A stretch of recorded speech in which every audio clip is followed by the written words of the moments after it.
자, 이 시간에는 기술 영업 진입 장벽이 낮은 이유에 대해 살펴보도록 하겠습니다. 기술 영업은 전문적인 지식이 있는 사람만이 가능한 것인가?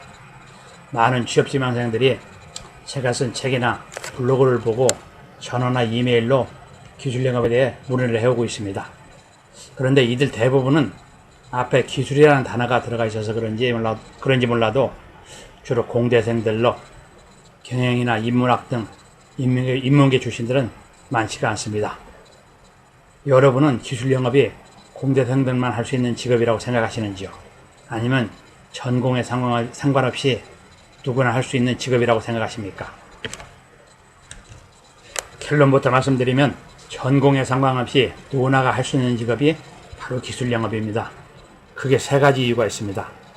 첫째로 기술 지원 엔지니어나 연구원 등으로부터 필요한 기술적 도움을 받을 수 있습니다. 성공적인 기술 영업의 첫째 조건은 주어진 자원을 잘 활용하는 것입니다. 둘째로 제품에 따라 접근성이 다르기 때문에 수많은 제품군 중에서 자신의 적합한 분야나 제품을 선택하면 됩니다. 셋째로 자신의 강점을 잘 살리는 것이 중요합니다. 엔지니어링 능력이 뛰어나다고 영업을 잘하는 것이 아니라 자신의 강점을 잘 살리거나 필요한 자원을 잘 활용하는 사람이 영업을 잘합니다. 이 세 가지 요인들에 대해 좀 더 구체적으로 살펴보도록 하겠습니다. 기술 영업은 혼자 하는 것이 아니라 필요한 경우 기술 지원 엔지니어 도움을 받게 됩니다. 크게 두 그룹의 엔지니어로부터 도움을 받게 되죠. 첫 번째는 서포트 엔지니어로부터의 도움입니다.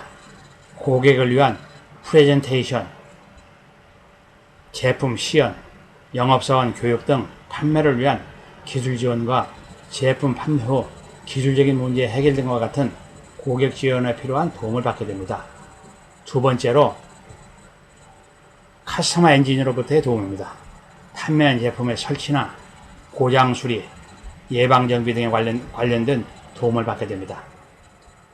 이들 엔지니어로부터의 도움 이외에도 필요한 경우 제품을 설계한 엔지니어나 마케팅 담당자로부터의 도움을 받을 수도 있습니다.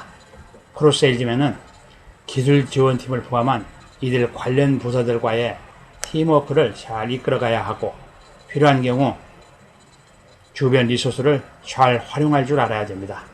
이런 일들은 전공보다는 세일즈맨의 태도에 따라 결정된 문제들입니다.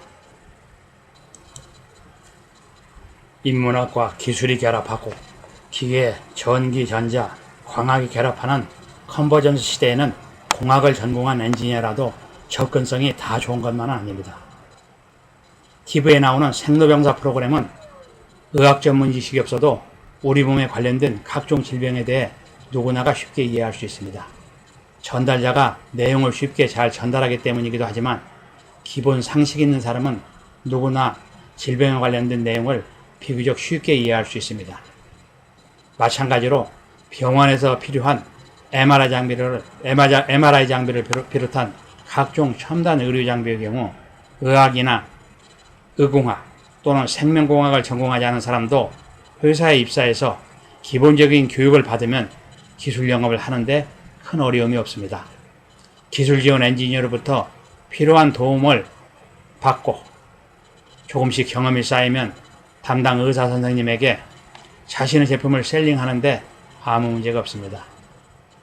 복사기도 전기전자, 광학이 결합한 첨단 제품으로 진화하고 있지만 인문계 출신자라도 입사해서 교육을 받으면 누구나가 별 어려움 없이 기술 영업을 잘할 수 있습니다. 그러나 디지털 통신에 관련된 계측 장비나 전송 장비 또는 레이더 장비 등을 취급하는 기술 영업사원의 경우 비전공자인 경우 기본적인 전문 용어를 이해하는 것조차 쉽지 않습니다. 전자공학을 전공한 사람조차도 전문 분야에 대한 일정 기간의 경험을 필요로 하고 있습니다. 따라서 이러한 분야는 비전공자나 비엔지니어들은 가급적 피하는 게 좋습니다. 그런 분야에서 일하지 않더라도 의료기기와 같이 쉽게 접근할 수 있는 분야가 많기 때문입니다.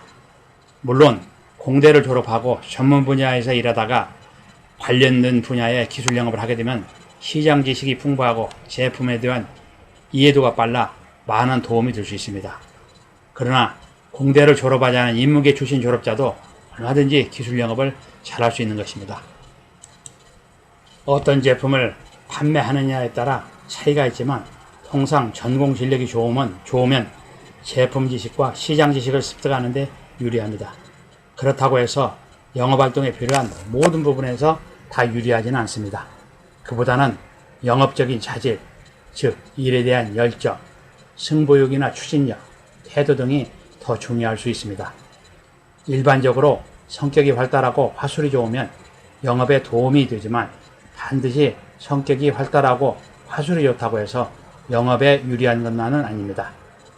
유양적인 세일즈맨이 실적이 좋다는 일반인의 생각과 달리 연구 결과에 따르면 유양성과 세일즈 실적은 모순되는 관계로 양양 성격자가 유양성이나 내향적인 사람보다 훨씬 좋은 결과를 냈다고 합니다. 이유는 말하고 듣는데 자연스럽고 유연하며 고객을 설득하고 딜을 마무리하는데 적극적이고 열성적으로 임했기 때문입니다. 중요한 것은 자신의 강점을 살릴 수 있는 분야의 제품을 선택하는 게 더 중요할 수 있습니다. 일반적으로 기술 영업은 전문적인 지식이 풍부해야 합니다. 그런데 기술적인 지식이 많은 사람들의 단점 중에 하나는 영업활동을 지나치게 전문적인 기술적인 측면에 치우치는 경향이 있습니다. 또 자신의 지식을 너무 과신하는 경향이 있거나 일반 지식이 떨어지는 경우가 있습니다. 예를 들어 사고 유연성이 떨어지거나 커뮤니케이션 능력이 떨어져 기술적인 강점을 제대로 살리지 못할 수 있습니다.